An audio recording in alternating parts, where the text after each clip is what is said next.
Så nu har vi, jeg filmer lige nu, og nu går jeg i gang lige om lidt. Hej. Hej Thomas. Film. Nu starter vi. Så det allerførste, vi skal gøre med her, det er det geocentriske og det heliocentriske verdensbillede. Og kort fortalt, så er det geocentriske verdensbillede et billede, hvor man tror, at jorden her, det er lige i midten af alting. Og så har vi de her planeter på krystalsfærer rundt om. Og der har vi så blandt andet Mars, solen, vi har de her forskellige ting.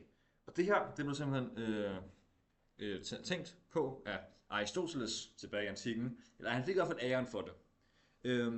Og den her idé, den har så kørt rigtig mange år igennem kristendommen.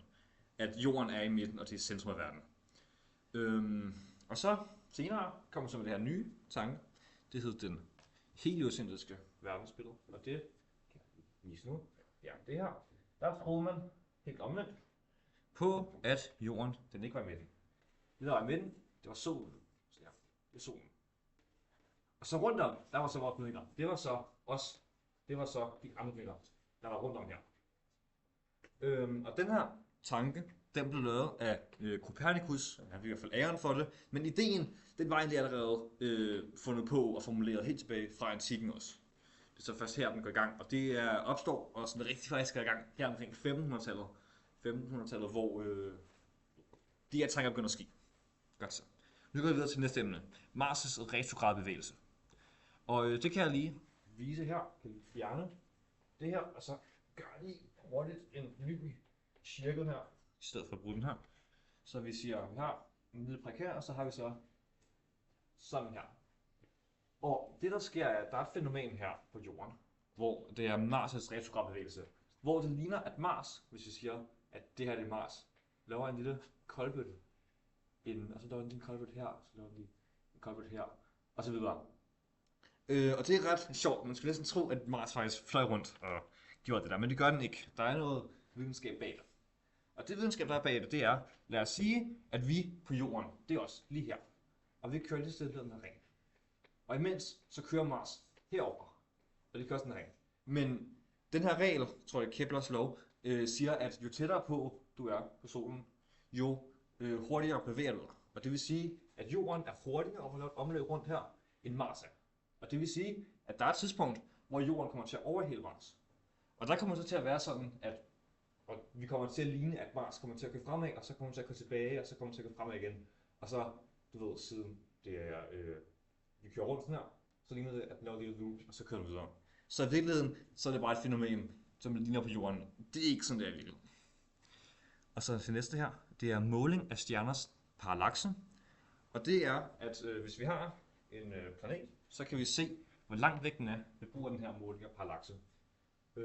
Og der kan jeg illustrere det med en model. Vi har, lad os sige, vi har jorden her. Og så har vi så en anden planet her. Så skal vi så måle heroverfra. Vi skal så måle herfra, hvor den er henne. Og så kan vi se her, hvis nu vi har jorden lige her, så kan vi se, at den er lige her. Okay, fedt. Hvis vi så scroller lidt frem i tiden, kommer herned, står her, så kigger vi, vent lige hvad? Den er ikke det samme sted. Den står andet sted. Og det her, det var en af de store beviser for, at jorden faktisk ikke var i midten af verden. At det var det heliocentriske billede, der var det rigtige.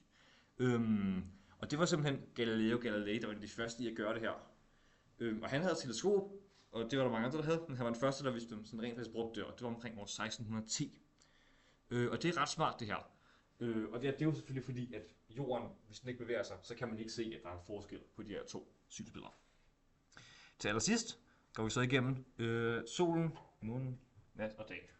Så, hvorfor har vi nat, og hvorfor har vi egentlig dag? Det er simpelthen fordi, at jorden, den roterer sig selv. Vi har jorden her. Wow, vi har solen her. Så kigger vi ned på jorden her. Så kan man sige, at der er kun én side, der bliver ramt af solen, og så er en side, der bliver ramt af ingenting. Det vil sige, der er mørkt. Men solen roterer rundt om sig selv. Det vil sige, at der er den side, der bliver ramt af sol, varierer hele tiden. Og det er simpelthen kort sagt derfor, vi den halve dag. Her til næste. Hvorfor har vi sommer og vinter? Og det har vi, fordi at jorden, den er på en lille akse. Den er ikke helt lige, den er på en akse af 23 grader mere, hvis nok. Så, når den snurrer rundt, så vil det faktisk være ændringer i, hvor solen er i forhold til et sted. Så på en side af året, så vil den faktisk være herpå, og så på den anden side af året, så vil den faktisk kigge et helt andet sted hen. Og så vil solen være fylde mere og give mere lys, end den gjorde på den anden side af året. Og derfor vil det være koldere og varmere. Og det er også derfor, at der i for eksempel Australien er en lille bitte smule, det er omvendt årstider, så om vinteren er varmt for dem. Solformørkelser, allersidst, opstår ved, lad os sige, snart igen her. Vi har solen her, og så har vi jorden her. Og så siger vi, at solen skinner på jorden her. Og det er måske et lidt dårligt billede, fordi at sådan her størrelsesforskel overhovedet ikke. Men lad os sige det sådan her der. Solen står, og den skyder ind her, skinner på jorden, og så vent lige hvad? Månen blokerer. Det er måske ikke så godt. Og så det der sker, det er så, at skyggerne det vil komme her. Og det vi får, det er, at vi bare kommer til at se en stor sort plet i himlen. Og det sker måske en gang hver 5.000 år eller sådan noget. Så ja, det var alt jeg havde. Tak for lidt med. Ja.